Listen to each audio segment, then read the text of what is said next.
یقیناً تمہارے لیے رسول اللہ صلی اللہ علیہ وسلم میں بہترین نمونہ ہے اس کے لیے جو اللہ سے ملنے کی اور آخرت کے دن کی امید رکھتا ہے اور اللہ کو کثرت سے یاد کرتا ہے۔ اور جب ایمان والوں نے لشکروں کو دیکھا تو کہنے لگے کہ وہی ہے جس کا ہم سے اللہ اس کے رسول نے وعدہ کیا تھا، اور اللہ اس کے رسول نے سچ کہا تھا، اور اس بات نے انہیں نہیں بڑھایا مگر ایمان اور اطاعت میں۔ یہ سورۃ احزاب کی 2 آیات اللہ کی توفیق سے ہم نے ترجمے کے ساتھ سنی۔ آج 12 ربیع الاول ہے اور پوری دنیا کے مسلمان آج کے دن اللہ کے نبی صلی اللہ علیہ وسلم سے اپنی محبت کا اظہار کرتے ہیں۔ نبی صلی اللہ علیہ وسلم سے محبت ہمارے ایمان کا لازمی حصہ ہے۔ آپ نے فرمایا لا یؤمن احدکم حتی اکون احب الیہ من ولدہ ووالدہ والناس اجمعین، تم میں سے کوئی بندہ اس وقت تک مومن نہیں ہو سکتا جب تک میں اس کو اس کے والدین، اولاد اور تمام انسانوں سے زیادہ محبوب نہ ہو۔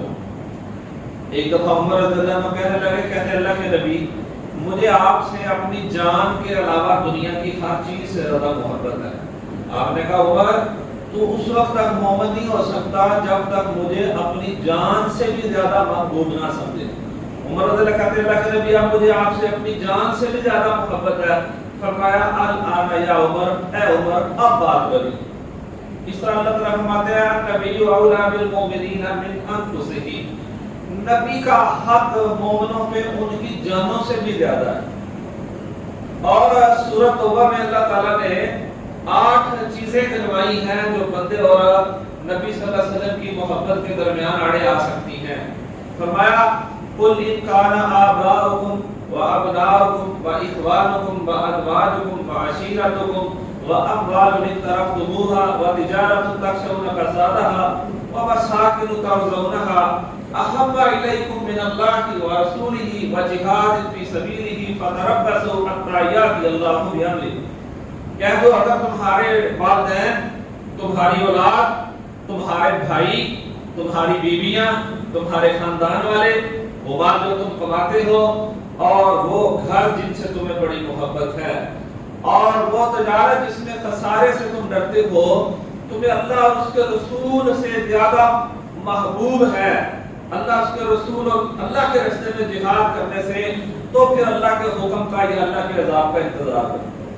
یعنی ایک طرف والدین ہو، اولاد ہو، بھائی ہو، خاندان والے، رشتہ دار، بیویاں اور گھر بار، کاروبار، یہ ساری چیزیں، اور دوسری طرف اللہ اور اس کے رسول صلی اللہ علیہ وسلم ہو، تو مومنوں کی محبت اللہ اور اس کے رسول صلی اللہ علیہ وسلم کے ساتھ ہوتی ہے۔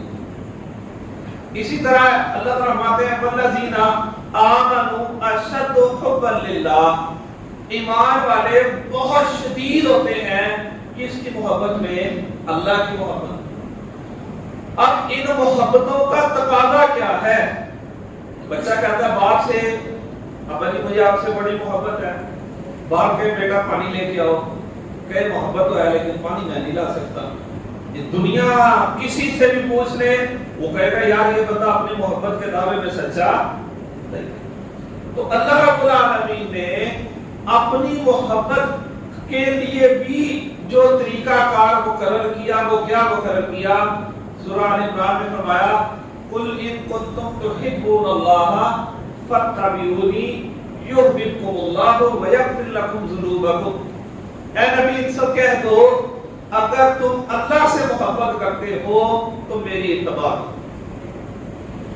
میری اتباع کرو گے یحببکم اللہ، صرف یہ نہیں کہ تمہاری اللہ سے محبت ثابت ہو جائے گی، اللہ بھی تمہارے سے محبت کرے گا، وَيَغْفِرْ لَكُمْ ذُنُوبَكُمْ، اور اللہ تمہارے سارے گناہ معاف کر دے گا۔ اس طرح کتنی جگہ قرآن مجید میں آیات ہیں یا ایھا الذین آمنوا اطیعوا اللہ واطیعوا الرسول، اے ایمان والو اللہ کی اطاعت کرو اور اللہ کے رسول صلی اللہ علیہ وسلم کی اطاعت کرو۔ وَمَا آتَاكُمُ الرَّسُولُ فَخُذُوهُ وَمَا نَهَاكُمْ عَنْهُ فَانْتَهُوا، جو رسول تمہیں حکم دے وہ لے لو اور جس سے منع کرے اس سے باز آ جاؤ۔ ہمارا دین اس وقت تک مکمل نہیں ہوتا جب تک اللہ کے ساتھ اللہ کے رسول صلی اللہ علیہ وسلم کی اطاعت نہ کی جائے۔ آپ نے فرمایا کل امتی یدخلون الجنہ الا من ابا، نبی صلی اللہ علیہ وسلم فرمایا میری ساری امت جنت میں جائے گی سوائے جس نے انکار کر دیا۔ صحابہ کہتے ہیں ہم نے کہا میں یا پایا رسول اللہ کے نبی بلا جنت میں جانے سے بھی کوئی انکار کرتا ہے؟ فرمایا آپ نے فرمایا من اطاعنی دخل الجنہ ومن عصانی فقد ابا، جس نے میری اطاعت کی وہ جنت میں داخل ہو گیا اور جس نے میری نافرمانی کی اس نے جنت میں جانے سے انکار کر دیا۔ اس طرح من عمل عملا لیس علیہ امرنا فہو رد، جس نے ایسا عمل کیا جس پہ میرا حکم نہیں ہے، اللہ کے نبی صلی اللہ علیہ وسلم کا حکم نہیں ہے، وہ عمل مردود ہے، وہ عمل قابل قبول نہیں ہے۔ والدین کا احترام ہے، بڑوں کا احترام ہے، استاد کا احترام ہے، مؤذن لوگوں کا احترام ہے، لیکن ہمارے لیے اطاعت اللہ اور اس کے رسول صلی اللہ علیہ وسلم کی۔ مثال، ہم نماز پڑھتے ہیں قاری صاحب کے پیچھے، قاری صاحب رکوع میں جاتے ہیں ہم بھی رکوع میں چلے جاتے ہیں، وہ سجدے میں جاتے ہیں ہم بھی سجدے میں چلے جاتے ہیں۔ ہم علیحدہ نہیں نماز پڑھیں گے، جماعت کے ساتھ نماز پڑھنے کے پابند ہیں، اور جس طرح مسجد کا امام صاحب کا ہے اس طرح پڑھنے کے پابند ہیں۔ لیکن اگر امام صاحب بھول جائیں، انسان ہے بھول جاتا ہے، اب ہم کیا کریں گے؟ اب ہم ان کو نہیں، اب ہم ان کو لقمہ دیں گے، ان کی بھی اصلاح کریں گے، کیونکہ ہمارے لیے معیار ہماری مسجد کے امام صاحب نہیں، قیامت تک آنے والے انسانوں کے لیے معیار مدینے کے امام محمد رسول اللہ صلی اللہ علیہ وسلم۔ وہ چاہے مسجد ہو، معاشرہ ہو، انسان ہے، سوشل ہے، اس نے اکیلے نہیں رہنا، لوگوں کے ساتھ مل جل کے رہنا ہے، ان لوگوں کے ساتھ رہنا ہے جو اللہ اور اس کے رسول صلی اللہ علیہ وسلم کی اطاعت میں ہوں گے، ہم ان کے ساتھ چلیں گے، آنکھیں بند کر کے بھی چلیں گے، آنکھیں کھول کے چلیں گے، جہاں تک ان کا عمل اللہ اور اس کے رسول صلی اللہ علیہ وسلم کے مطابق ہوگا ہم ان کے ساتھ چلیں گے، جہاں وہ دائیں بائیں ہوں گے ہم نے کسی اور کا کلمہ نہیں پڑھا، ہم نے کلمہ مدینے والے امام محمد رسول اللہ صلی اللہ علیہ وسلم۔ اور قیامت تک آنے والے انسانوں کے لیے نبی صلی اللہ علیہ وسلم اللہ کے آخری نبی ہیں، آپ اللہ کے آخری نبی ہیں، آپ کے بعد قیامت تک کوئی نبی نہیں آئے گا۔ قیامت تک آنے والے انسانوں کے لیے کامیابی کا ایک راستہ ہے کہ وہ نبی صلی اللہ علیہ وسلم کی نبوت کو تسلیم کرے۔ کوئی بندہ جتنے مرضی ریلیف کے کام کر لے، جتنے مرضی ہاسپٹل بنا لے، وہ گلاب دیوی بنا لے، وہ بیو اسپتال بنا لے، وہ جناب بل گیٹس ہے اربوں ڈالر وہ جناب ڈونیشن دے دیتا ہے، قیامت تک آنے والے انسانوں کے لیے محمد رسول اللہ صلی اللہ علیہ وسلم کو اللہ کا آخری نبی ماننا، تسلیم کرنا اور اس کا اعلان کرنا ضروری ہے۔ جب تک کوئی بندہ یہ کلمہ نہیں پڑھتا وہ بندہ کامیاب نہیں ہو سکتا۔ تو نبی صلی اللہ علیہ وسلم کی اتباع کرنی ہے اور آپ کے مشن کے مطابق اپنی زندگیوں کو گزارنا۔ ایک ہوتی ضرورت اور ایک ہوتا ہے مقصد۔ روٹی، کپڑا، مکان یہ ضرورت ہے انسان کی، ہر بندے کی ضرورت ہے، یہودی کی بھی ہے، عیسائی کی بھی ہے، ہندو کی بھی ہے، مسلمان کی بھی ہے، دنیا میں بسنے والے ہر شخص کی ضرورت روٹی، کپڑا، مکان ہے، واش روم جانا انسان کی ضرورت ہے، اس سے انکار تو نہیں ہو سکتا۔ لیکن یہ چیزیں زندگی کا مقصد نہیں۔ ہم زندگی کے مقصد کے تعین کے لیے بھی کس کی زندگی کو دیکھیں گے؟ اللہ کے نبی صلی اللہ علیہ وسلم کی زندگی۔ بڑا سادہ سا فارمولا ہے، جس بندے کی زندگی اللہ کے نبی صلی اللہ علیہ وسلم کی زندگی کے مطابق ہوگی وہ کامیاب ہے، اور جس کی آپ کی زندگی کے مطابق نہیں ہوگی وہ بندہ کامیاب نہیں۔ تو ہمیں نبی صلی اللہ علیہ وسلم کی زندگی اور آپ کی سیرت، آپ دنیا میں کس مقصد کے لیے آئے تھے، اس کو پڑھنا، اس کو سمجھنا، اس کو سمجھانا، اپنی نسلوں کی اس میں تربیت کرنا، یہ ہمارے لیے لازم و ضروری ہے۔ یہاں بہت سے والدین میری بات سن رہے ہیں، ایک نسل پیچھے ہم چلے جائیں، ہمارے گھروں میں سیرت کا تذکرہ ہوتا تھا، بڑے اپنے بچوں کو کہانیاں سناتے تھے، اللہ کے نبیوں کی، صحابہ کی، رسول اللہ صلی اللہ علیہ وسلم کی، رات سونے سے پہلے اپنی نسل کی تربیت کرتے تھے۔ آج جو نسل یہاں پہ بیٹھی ہے، اس وہ گھر سے باہر بھی اس کے ہاتھ میں موبائل ہے، گھر جا کے بھی اس کے ہاتھ میں موبائل ہے۔ تو اگر ہم نے اپنی اور اپنی نسلوں کی تربیت کرنی ہے، ہمیں انہیں نبی صلی اللہ علیہ وسلم کی زندگی کے ساتھ جوڑنا ضروری ہے۔ نبی صلی اللہ علیہ وسلم آپ 40 سال کی عمر میں پہلی وحی نازل ہوئی، 40 سال کی عمر۔ اس سے پہلے لوگ آپ کو صادق اور امین کہتے تھے، اپنے جھگڑوں کے فیصلے آپ سے کرواتے تھے، اپنی امانتیں آپ کے پاس رکھواتے تھے۔ اس کا مطلب یہ ہے آپ سوشل بندے تھے، آپ گھر تک محدود رہنے والے نہیں تھے، اور لوگ آپ کو صادق اور امین کہتے تھے، سچا کہتے تھے، اور اللہ کے نبی صلی اللہ علیہ وسلم کے ہر امتی کو، دنیا میں بسنے والے ہر امتی کو سچا ہونا چاہیے۔ آج ہم بھی اس 12 ربیع الاول کو یہ عزم کر لیں کہ زندگی میں ہمیشہ سچ بولیں گے، کبھی جھوٹ نہیں بولیں گے۔ الصدق ینجی والکذب یہلک، نبی صلی اللہ علیہ وسلم سچ نجات دیتا ہے اور جھوٹ ہلاک کر دیتا ہے۔ انسان تھوڑے سے فائدے کے لیے جھوٹ بولتا ہے اور ایک جھوٹ کو چھپانے کے لیے 100 جھوٹ بولنے پڑتے ہیں۔ تو پہلی آج کی نیت یہ ہے کہ زندگی میں ہمیشہ سچ بولنا، اور سچ بولنے والے کون ہوں گے؟ وَمَن يُطِعِ اللَّهَ وَرَسُولَهُ فَأُولَٰئِكَ مَعَ الَّذِينَ أَنْعَمَ اللَّهُ عَلَيْهِم مِّنَ النَّبِيِّينَ وَالصِّدِّيقِينَ وَالشُّهَدَاءِ وَالصَّالِحِينَ وَحَسُنَ أُولَٰئِكَ رَفِيقًا۔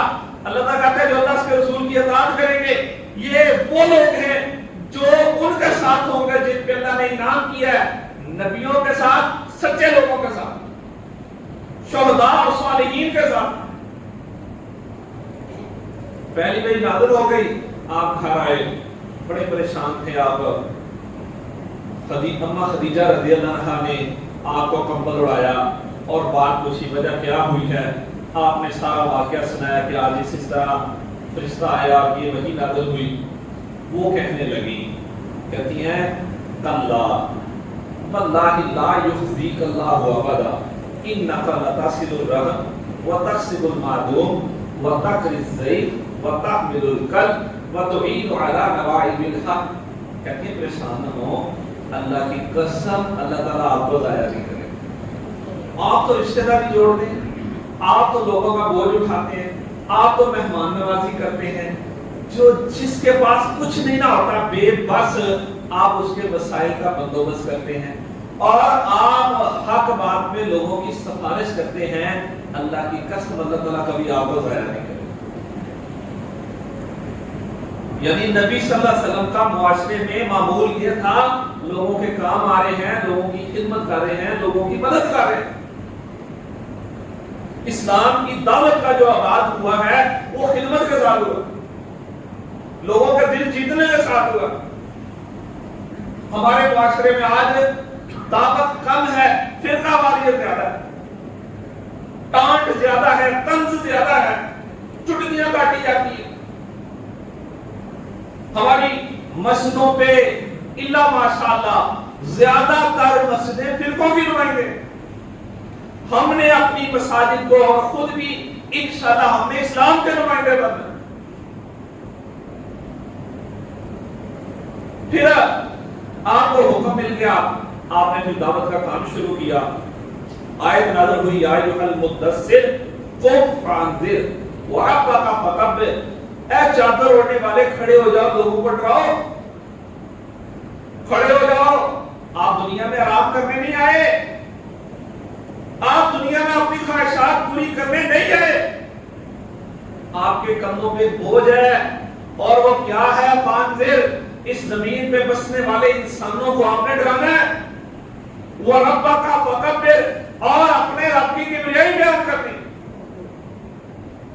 نبی صلی اللہ علیہ وسلم نے یہ بوجھ اٹھایا، صبح شام دن رات سردی گرمی، پیچھے جا رہے ہیں لوگوں کے، دروازے کھٹکھٹا رہے ہیں، سمجھا رہے ہیں لوگوں کو۔ کیا سمجھا رہے ہیں؟ آپ مثال دیتے تھے، میری تمہاری مثال ایسے ہے جس طرح آگ جل رہی ہے اور پتنگے اڑ کے اس کی طرف جا رہے ہیں۔ لوگوں، میں تمہاری کمروں سے پکڑ کے کھینچ کے تمہیں جہنم سے بچا رہا ہوں، تم پھر اس طرف جا رہے ہو۔ ہمارے معاشرے میں دو فکرے چلتے ہیں، ایک یہ چلتا ہے جڑا جتھے لگا وہ لگا رہا ہے، دوسرا اپنا مسئلہ چھڈو نہ کسی کا چھیڑو نہ۔ سارے مطمئن بیٹھے ہیں، وہ جی جڑا لگا رہا ہے۔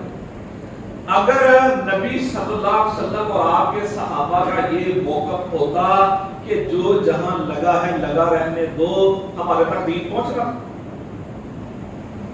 آپ تصور کریں، آپ کسی ہندو کے گھر میں پیدا ہوتے، کسی عیسائی کے گھر میں پیدا ہوتے، کسی یہودی کے گھر میں پیدا ہوتے۔ یہ جو انڈیا میں 1 ارب کی تعداد ہندوؤں کی ہے، کالی ماتا، گائے، بندر، خنزیر کو پوجتے ہیں اور انسانی شرمگاہ کو پوجتے ہیں، گائے کا پیشاب پینے والے یہ لوگ ہیں۔ حتیٰ کہ انڈیا کا وزیر اعظم رہا ہے مراردی دیسائی، انڈیا کا وزیر اعظم، وہ کہتا تھا میں روزانہ صبح ناشتے میں اپنا پیشاب پیتا ہوں۔ یورپ میں، امریکہ میں قانونی حیثیت ہے، کس چیز کی؟ مرد مرد سے شادی کر سکتا، عورت سے شادی کر سکتا، قانون ہے، باقی سپریم کورٹ نے پاس کیا ہوگا، روک نہیں سکتے آپ۔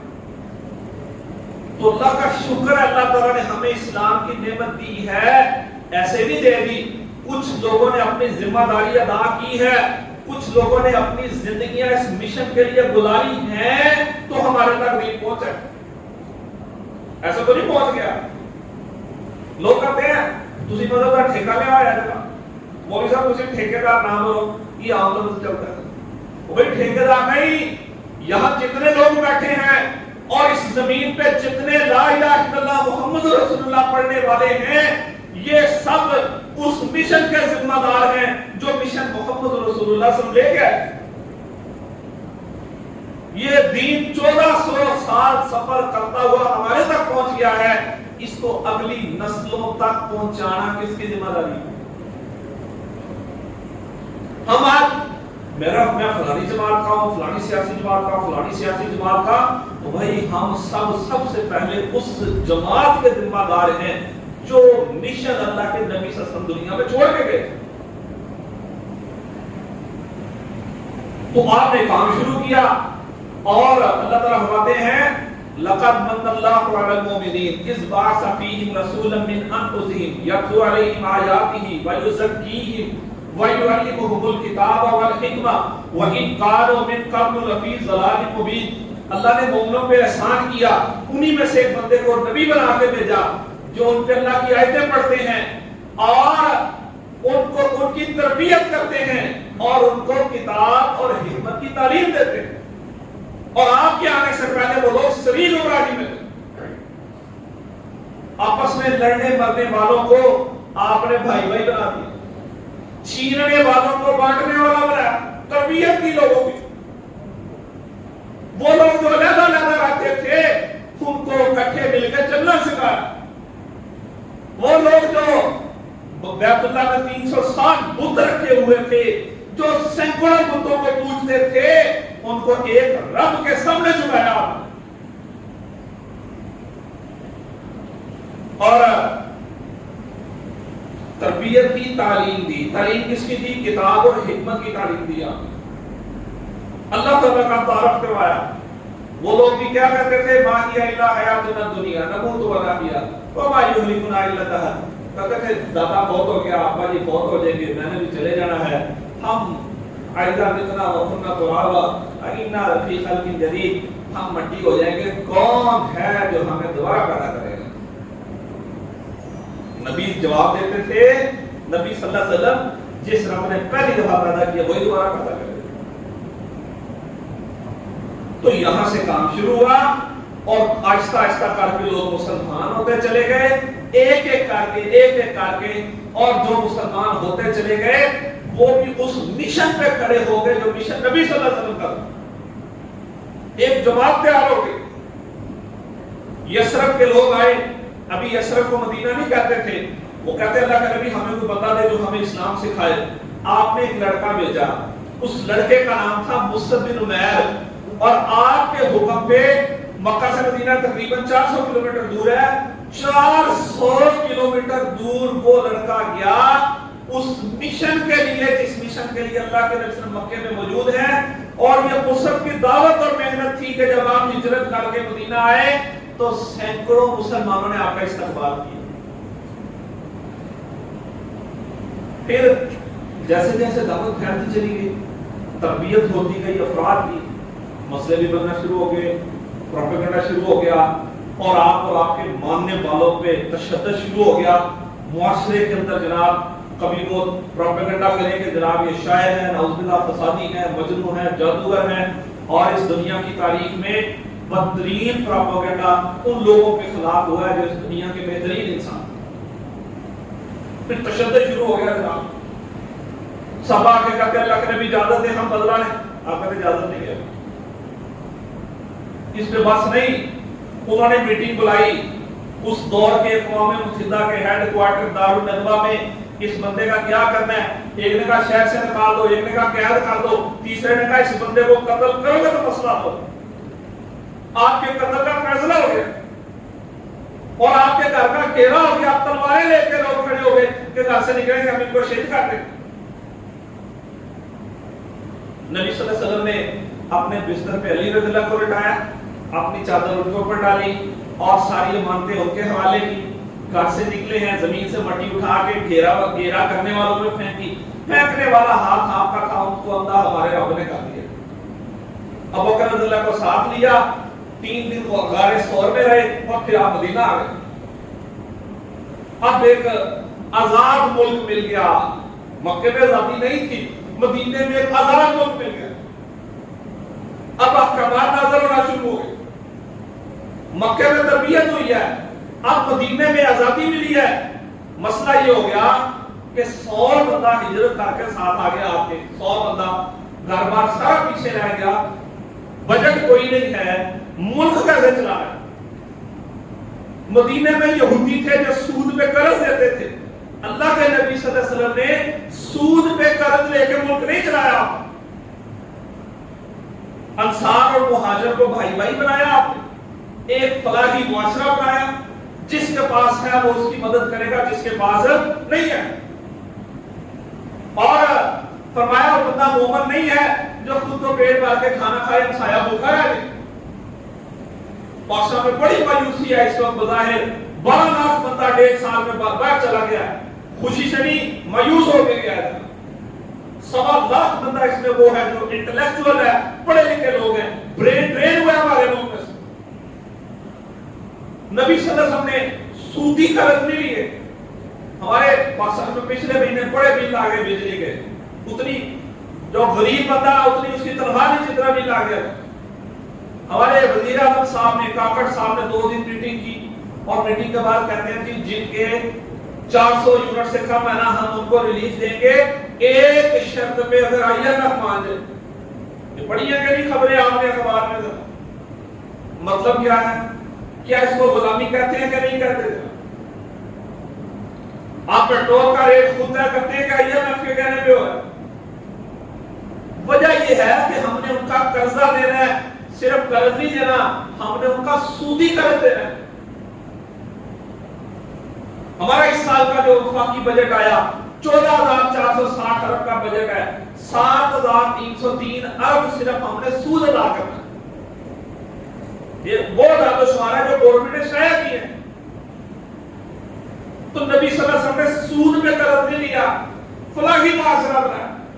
آج پاکستان میں بسنے والا ہر بندہ جس کو اللہ نے وسائل دیے ہیں، ایک بندے کی ذمہ داری اٹھا لے، پورے پاکستان میں کوئی بھوکا رہ سکتا ہے پورے پاکستان؟ کہ اللہ نے وسائل کم تو نہیں دیے. 5 منٹ آپ باہر کھڑے ہو جائیں یعنی روڈ انٹرچینج پہ جو گاڑیاں گزر رہی ہیں نا ان کی قیمت نوٹ کر لیں. 5 منٹ میں جو آپ گاڑیوں کی قیمت نوٹ کریں گے وہ مالیت لاکھوں میں ہوگی کہ کئی کروڑوں میں ہوگی. یہ جو لوگ مسجد میں بیٹھے ہیں نا، صرف ان کی جیب میں جو موبائل ہے اس کو جمع کر لیں، یہ کئی کروڑ روپے کے مالیت ہے. وسائل اپنے وسائل میں گزارا کرنا ہے، فلاحی معاشرہ بنانا ہے، مایوسی نہیں، کام کرنا ہے. یہاں سے بات شروع کی بعد میں اللہ تعالیٰ نے زکات فرض کر دی. نبی صلی اللہ علیہ وسلم کے دور میں اتنا مال آ گیا کہ آپ ایک ایک مجلس میں 300 اونٹ لوگوں کو تحفہ دے دیتے. پھر باقی احکامات مدینے میں نازل ہوئے، زکات مدینے میں فرض ہوئی، روزے مدینے میں آ کے فرض ہوئے، حج مدینے میں آ کے فرض ہوا. اور مکے میں لڑنے کی اجازت نہیں تھی، مدینے میں آ کے اللہ تعالیٰ نے لڑنے کی اجازت دی. پھر مار کے مقابلے بدر ہے، احد ہے، احزاب ہے، حنین ہے، تبوک ہے، یہ سارے مار کے مدینے میں ہوئے. وہ لوگ جو رات کی تاریکی میں مکے سے نکلے تھے، آج ہجری میں 10,000 کے لشکر کے ساتھ اللہ کے نبی صلی اللہ علیہ وسلم مکے میں فاتحانہ داخل ہو رہے. مکہ پتہ ہو گیا. بلال جس کالا حبشی غلام جس کو لوگ مکے میں گھسیٹتے تھے، اللہ کے گھر کی چھت پہ چڑھا دیا، اس نے اذان دی. آپ کے ہاتھ میں کمان تھی اور آپ بتوں کو توڑ رہے ہیں. فرما کہہ رہے ہیں جاء الحق وزهق الباطل، حق آ گیا باطل مٹ گیا. باطل تو ہے ہی مٹنے کے. اور سارے کھڑے ہیں جنہوں نے ظلم کیا ہے. دنیا کا کوئی بادشاہ ہوتا کھوپڑیوں کا مینار کھڑے کر دیتا. آپ نے فرمایا لا تثریب علیکم اليوم، جاؤ ایسا کو معاف کر دیا. پھر 2 سال گزرے، حجۃ الوداع ہوا. کم و بیش 1.5 لاکھ بندہ حج کے میدان میں موجود ہے. اب لوگوں کو کہہ رہے ہیں میرے سے حج کے طریقے سیکھ لو، امید ہے میں اگلے سال تمہارے درمیان نہیں ہوگا. کہہ رہے اللہ کے نبی صلی اللہ علیہ وسلم. اور سارا حج کر کے عرفات کے میدان میں آپ پوچھتے ہیں لوگوں سے، 1.5 لاکھ بندے سے، لوگوں کیا میں نے تمہارے تک آپ کا پیغام پہنچا دیا؟ لوگوں نے کہا آپ نے صرف پہنچایا نہیں، آپ نے تو حق ادا کر. انگلی آسمان کی طرف کی 3 دفعہ کہا اللہم اشہد اللہم اشہد اللہم اشہد. اے اللہ تو بھی گواہ ہو جا، تو بھی گواہ ہو جا، تو بھی گواہ ہو جا. فَلْيُبَلِّغُ الشَّاهِدُ وَالْغَائِبُ فَرُبَّ سَامِعٍ أَوْعَىٰ مِن مُبَلَّغٍ. جس بندے تک یہ پیغام پہنچے وہ اس تک پہنچا دے جس تک ابھی تک نہیں پہنچا. ہو سکتا ہے کہ سننے والا پہنچانے والے سے بھی زیادہ اس کی حفاظت کرنے والا.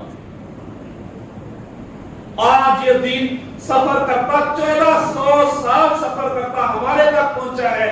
اب اس کو اگلی نسلوں تک کس نے پہنچایا؟ ہم نے معاشرے میں اسلام کے نمائندے بننا ہے اور پورے دین کے نمائندے بننا ہے انشاءاللہ. اسلام صرف نماز تک محدود نہیں، ستون نماز ہے اسلام کا، کوئی شک نہیں اس میں. لیکن ہماری معیشت ہے، ہماری معاشرت ہے، ہماری داخلہ پالیسی، خارجہ پالیسی، ہماری سیاست، ہر چیز اس طریقے کے مطابق ہو جو طریقہ محمد رسول اللہ صلی اللہ علیہ وسلم. پھر 3 مہینے بعد آپ بیمار ہو گئے. چند دن آپ بیمار رہے ہیں. اللہ کے نبی صلی اللہ علیہ وسلم سارا 17 نمازیں ہیں جو بکر رضی اللہ نے پڑھائی ہیں. اور بیماری کی حالت میں تھوڑی سی طبیعت ٹھیک ہوئی. آپ نے کہا کہ مجھے مصلی تک لے جاؤ.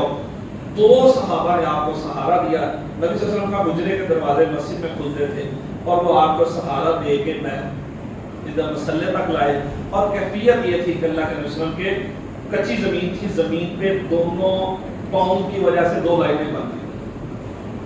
چلنے کی سخت نہیں ہے، نماز جماعت کے ساتھ پڑھ. اور پھر رسول اللہ صلی اللہ علیہ وسلم جب آخری وقت آیا آپ نے کہا اللہم بالرفیق الاعلیٰ، رفیق اعلیٰ کی طرف میں جا رہا ہوں. اور پھر آپ دنیا سے رخصت ہو گئے. اللہ کے نبی صلی اللہ علیہ وسلم شروع میں صحابہ سب رو رہے ہیں، پریشان ہیں. عمر رضی اللہ بڑے جذباتی تھے. کہتے جس نے یہ کہا اللہ کے نبی فوت ہو گئے ہیں میں اس کی گردن اڑا دوں گا. اتنے میں ابوبکر رضی اللہ عنہ آئے. انہوں نے رسول اللہ صلی اللہ علیہ وسلم کے ماتھے میں بوسہ دیا اور کہنے لگے کہ اللہ تعالیٰ آپ کو دوبارہ موت نہیں دکھائے گا. اور پھر انہوں نے کہا من کان یعبد محمد فإن محمد قد مات. جو محمد صلی اللہ علیہ وسلم کی عبادت کرتا تھا آپ فوت ہو گئے. جو اللہ کی عبادت کرتا تھا اللہ تعالیٰ زندہ اللہ فوت ہونے والا نہیں ہے. پھر آیتیں پڑھی انہوں نے سورہ آل عمران کی وما محمد الا رسول قد خلت من قبله الرسل افإن مات او قتل انقلبتم على اعقابكم ومن ينقلب على عقبيه فلن يضر الله شيئا. نہیں ہے محمد مگر اللہ کے رسول، اگر وہ فوت ہو جائے یا شہید ہو جائے کیا تم اپنے قدموں پہ واپس پھر جاؤ گے؟ اور جو اپنے قدموں پہ واپس پھر جائے گا وہ اللہ کا کوئی نقصان نہیں کر سکے. پھر سارے صحابہ عمر رضی اللہ کہتے ہیں میں گر گیا، میری ٹانگوں میں سکت نہیں رہی کہ میں بات کروں. بہرحال بھائیو آج ہمارے تک یہ دین پہنچا ہے.